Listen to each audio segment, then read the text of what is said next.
Ok, bonjour à tous. Aujourd'hui, on se retrouve pour un petit exercice sur des matrices qui va être assez trompeur. Donc, tentez-le si vous voulez. Puis nous, on est parti pour la correction. Donc, en fait, le truc qui va être trompeur, ça va être de penser que comme on a une matrice ici de Mn de Z et que ici on définit que des coefficients qui sont entiers, donc une nouvelle matrice de Mn de Z, on peut penser qu'il y a un argument arithmétique qui va venir à un moment. Mais en fait, là où c'est très trompeur, c'est que ça va pas du tout être de l'arithmétique. Et on verra en fait qu'on peut remplacer ce coefficient ici entier 3 par n'importe quel coefficient réel qui vérifie une certaine condition. Donc on est parti. En fait, ce qu'on va faire, c'est que quand on a ce genre de truc, ça nous fait penser à quoi? Ça nous fait penser à x puissance k moins 1 annule cette matrice. Donc ça nous fait penser à de la diagonalisation. Puisque x puissance k moins 1 est c'est un des racines simples. Donc, si on suppose par l'absurde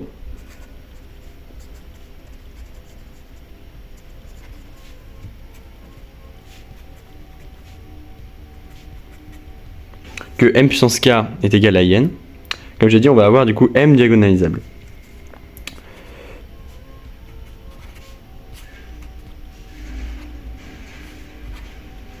Et ces valeurs propres vont être des racines de x puissance k moins 1, donc elles vont être dans U.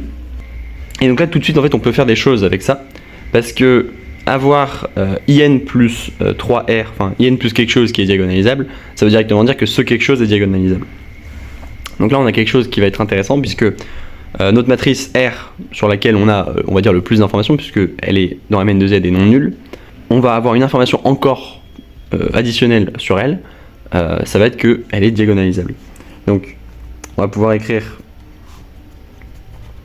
ce truc-là, et ensuite, comme j'ai dit, on va passer le in de l'autre côté, et comme il passe au P-1, comme il passe à n'importe quelle base, du coup, on va avoir accès aux valeurs propres de R, puisque les valeurs propres de R, ça va être les lambda J-1 sur 3, ok.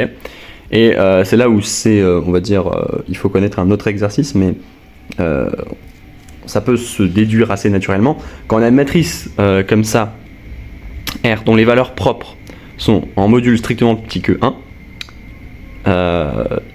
ça va tendre vers, enfin ses puissances vont tendre vers 0. Donc là en plus, ça nous facilite vraiment la tâche puisque c'est carrément diagonalisable, mais en fait dans le cas général, quand on trigonalise sur C avec de la trigonalisation fine, on peut arriver à le montrer. Et donc, juste dire que ces valeurs propres sont en module strictement plus petit que 1, bah, ça vient juste du fait que lambda J-1 sur 3, ça c'est égal à 1, ça c'est égal à 1 si je fais une égalité triangulaire, donc c'est plus petit que 2 tiers, ce qui est strictement plus petit que 1. Voilà. Et c'est là où justement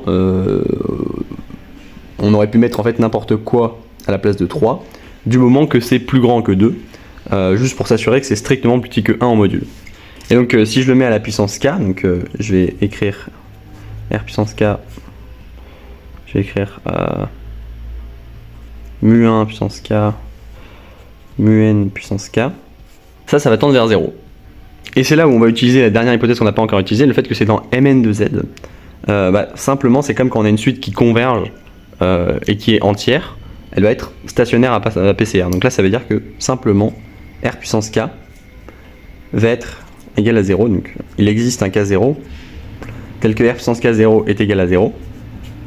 Comme j'ai dit, essentiellement, l'argument essentiel, ça va être de dire que c'est dans Mn de Z. On peut le faire coefficient par coefficient, mais voilà.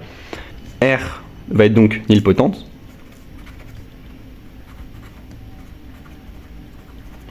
Et elle va être diagonalisable. Donc, R égale 0.